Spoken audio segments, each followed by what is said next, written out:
Estamos con un Volkswagen Voyage, los que le voy a mostrar. Bien, la falla es que el auto no acelera y aparece el EPC en el tablero.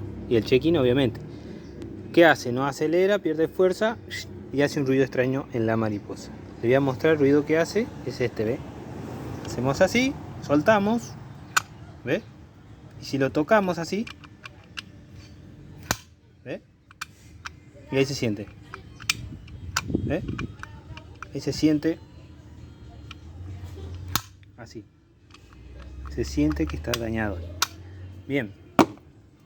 Una que yo tengo para repuesto, lo apretamos, soltamos, ¿ve? Y lo acompaña. ¿Ve? Otra vez. Se acompaña. ¿Ve? Miren esta. Está dañada. ¿Se nota la diferencia? ¿Ve? Vamos. Soltamos. ¿Ve?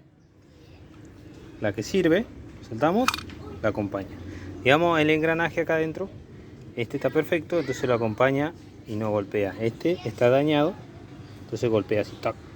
Y otra que si lo tocan así. Se siente como está dañado. ¿Eh? Ahí. Se siente despacito. Se siente. Este lo apretan. Y acompaña hasta abajo, ¿eh? Sin que se sienta nada raro. Este. Y si alguno le dice se desprograma toda la historia esa que tiene, es mentira. Esto cuando lo colocamos, lo ponemos en contacto, se autoprograma solo con el vehículo.